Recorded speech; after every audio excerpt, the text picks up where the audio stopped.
வணக்கம் நம்பிக்கை. Why what have இந்த சீரீஸ்ல அறிவியல் ரீதியான பல தகவல்களை நம்ம தெரிஞ்சுட்டு வரோம். இந்த வீடியோலயும் சில தகவல்களை நம்ம தெரிஞ்சுக்கலாம். இது குறித்து நம்மிடையே தெளிவான விளக்கங்கள் கொடுப்பதற்காக மூத்த பத்திரிகையாளர் திருஞானம் அவர்கள் இருக்காங்க. அவரை சந்திக்கலாம். வணக்கம் சார். வணக்கம் சுமையா. சார், 5 புலன்களில் ஒன்று கண்கள் சொல்வாங்க. கண்களை பாதுகாக்க இமைகள் இருக்கு. ஆனா நம்ம ஏன் அந்த இமைகளை இமைத்து கொண்டே இருக்கிறோம்? அதை தெரிஞ்சுக்கலாமா? கண்களை நாம் இமைப்பது என்பது ஒரு இயற்கையான ஒரு உயிரியல் செயல்பாடு. ஒரு நிமிடத்துக்கு குறைந்தது 15 அல்லது 20 முறை இமைக்கிறோம். சில நேரங்களில் இது கூடலாம் குறையலாம். இமைக்கிற செயல்பாடு இல்லாவிட்டால் கண்கள் வறண்டு பல சிக்கல்களை உருவாக்கலாம். இமைப்பது என்பது மூளையின் ஒரு தன்னிச்சையான செயல்பாடாகும். அதாவது இன்வாலன்ட்ரின்னு சொல்லுவோம். ஏன்னா நம்ம கைகால்கள் இயக்கெல்லாம் நம்ம நினைத்து செய்கிறோம். பட் இமைப்பது என்பது நாம் அறியாமலே நடக்கிற ஒரு விஷயம். இது அட்டானமஸ் நர்வஸ் சிஸ்டம் என்று சொல்லக்கூடிய தன்னிச்சையான நரம்பு மண்டலத்தின் மூலமாக கட்டுப்படுத்தப்படுகிறது. இமைப்பதால் நமக்கு பல பயன்கள் இருக்கின்றன. முதலாவதாக கண்களை ஈரப்பதமாக வைத்திருத்தல். நாம் இமைக்கும் போது ஒரு கண்ணீர் படலம் உருவாகி கண்களை ஈரமாக வைத்திருக்கின்றன. இதனால் கண்கள் வறண்டு போவது தடுக்கப்படுகிறது. அடுத்து கண்களை பாதுகாத்தல். இமைகள் ஒரு பாதுகாப்பு மூடி போல செயல்பட்டு தூசுகள் போன்றவை கண்களை பாதிக்காமல் அடிக்கடி இமைத்து பாதுகாக்கின்றன. அதே மாதிரி கண்ணை சுத்தப்படுத்துவதற்கும் இமைப்பது உதவுகிறது. குறிப்பாக இமைக்கும் போது கண்ணீரில் உள்ள அழுக்கு, பாக்டீரியா மற்றும் பிற நுண்ணிய துகள்களை அகற்றுவதற்கு இமைத்தல் உதவுகிறது. இமைப்பது கண்களுக்கு ஒரு குறுகிய கால ஓய்வை தருகிறது. இது கண்களின் தசைகளுக்கு ஒரு ஓய்வை கொடுத்து சோர்வடைவதை தடுக்கிறது. இந்த மாதிரி பல பயன்கள் இமைப்பதால் ஏற்படுகின்றன. நம்மை அறியாமலே நம்முடைய மூளை இமைப்பதை கட்டுப்படுத்துகிறது. சார், எல்லோருக்குமே கோபம் அப்படின்றது எப்பயாவது வரும். ஆனா ஒரு சில பேருக்கு பாத்தீங்கன்னா அடிக்கடி கோபம் வரும். இந்த கோபம் எதனால ஏற்படுது சார்? கோபம் என்பது ஒரு இயல்பான மனித உணர்வு. இது பல்வேறு உளவியல் காரணங்களாலும் உயிரியல் காரணங்களாலும் ஏற்படுகிறது. உளவியல் காரணங்கள் சொல்லும்போது எதிர்பார்த்த தேவைகள் பூர்த்தியாகாமல் போகும்போது, அநியாயம் அல்லது அவமரியாதை கண்டு கோபப்படுதல், அச்சுறுத்தல் அல்லது பயம் காரணமாக கோபப்படுதல், மன அழுத்தம் மற்றும் விரக்தி காரணமாக கோபப்படுதல், வலி காரணமாக கோபப்படுதல், இன்னும் சிலருக்கு தைராய்டு பிரச்சனைகள் மற்றும் ஹார்மோன் ஏற்றத்தாழ்வுகள் மூலமாகவும் இந்த கோபம் வரலாம். இவையெல்லாம் பெரும்பாலும் உளவியல் காரணங்கள்.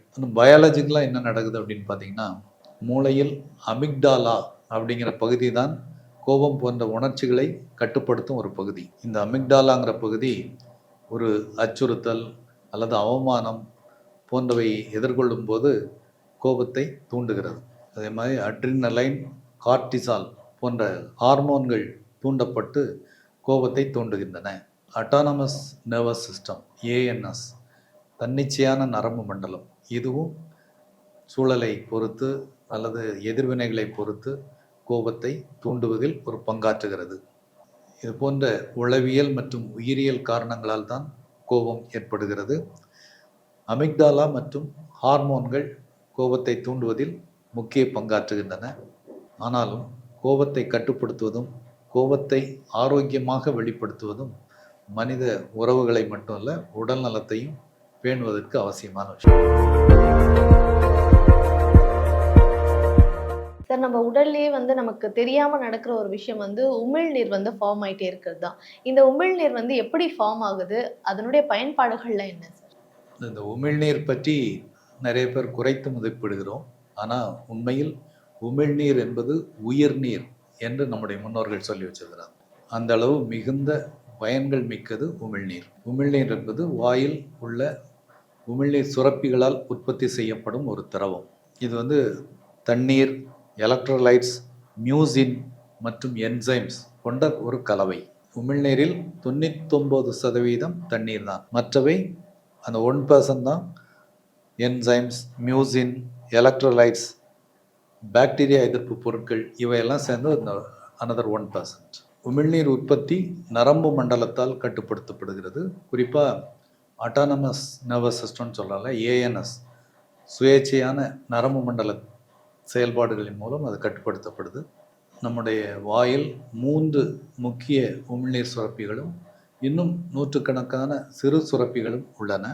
3 முக்கிய சுரப்பிகள் என்று சொல்லும்போது தாடையின் கீழ்ப்பகுதியில் உள்ள சப்மாண்டிபுலார் கிளாண்ட்ஸ், காதுகளுக்கு அருகில் கன்னங்களுக்கு முன்பாக உள்ள பாராட்டிட் கிளாண்ட்ஸ், நாக்கின் கீழ்ப்பகுதியில் உள்ள சப்லிங்குவல் கிளாண்ட்ஸ். இந்த 3ம் முக்கிய உமிழ்நீர் சுரப்பிகள். இதை தாண்டி வேறு நூற்றுக்கணக்கான சிறு உமிழ்நீர் சுரப்பிகளும் உள்ளன. உமிழ்நீரை எப்போது சுரப்பது, எவ்வளவு சுரப்பது என்பதை நம்முடைய அட்டானமஸ் நர்வஸ் சிஸ்டம் கட்டுப்படுத்துகிறது. உமிழ்நீரின் பயன்கள்னு எடுத்துட்டிங்கன்னா மிக முக்கியமானது உணவு செரிமானம். உமிழ்நீரில் உள்ள அமைலேஸ் எனப்படும் என்சைம் மாவுச்சத்துக்கள் செரிமானத்தை தொடங்கி வைக்கிறது. அதனால தான் எப்போவுமே மென்று சாப்பிடணும்னு சொல்லுவாங்க. ஒரு பெரிய கன்சல்டன்ட் சொல்லுவார், உங்களுடைய உடல்நலத்தின் ரகசியம் என்னன்னு கேட்கும்போது ஒரு பிளேட் எடுத்து காட்டுவார். அந்த பிளேட்டில் 32 அப்படிங்கிற நம்பர் போட்டிருக்கும். அவர் என்ன சொல்லுவார்னா, ஒவ்வொரு முறை சாப்பிடும்போதும் 32 முறை மென்று சுவைத்து தான் நான் விழுங்குவேன்னு சொல்கிறார். ஸோ அந்த அளவுக்கு மென்று சுவைக்கும் போது உமிழ்நீர் கலந்து நல்ல செரிமானத்தை வாயிலேயே தொடங்கி வைத்து வருகிறது. அதே மாதிரி வாய் ஆரோக்கியத்துக்கும் உமிழ்நீர் மிக முக்கியமானது. உமிழ்நீர் வாயை ஈரப்பதமாக வைத்திருக்குது. அது மட்டும் இல்லை, பாக்டீரியா, பற்கள் கரைகளுக்கு வரக்கூடிய தொற்றுகள் இவை எல்லாவற்றையும் கட்டுப்படுத்துகிற ஒரு வேலையும் அது செய்யுது. அதே மாதிரி நாவில் சுவை உணர்வுக்கும் உமிழ்நீர் ஒரு பெரிய பங்காற்றுது. நாக்கில் உள்ள அந்த டேஸ்ட் பட்ஸ்ன்னு சொல்கிறோம் இல்லையா, அங்கே உணவு துகள்களை கொண்டு சென்று சுவை உணர்வதற்கும் உமிழ்நீர் பங்காற்றுது. முக்கியமாக செரிமானம், வாய் ஆரோக்கியம் மற்றும் சுவை உணர்வு இவற்றை முறையாக நாம் கையாள்வதற்கும் உமிழ்நீர் பெரும் பங்காற்றுகிறது. Fine sir. மனித உடல்ல நடக்கக்கூடிய செயல்பாடுகள் அது எப்படி அறிவியல் ரீதியாக நடக்குது, அதனுடைய பயன்கள் என்ன அப்படின்றத ரொம்ப தெளிவாக எங்க கூட பகிர்ந்துக்கிட்டீங்க. Thank you sir. நன்றி சுமையா.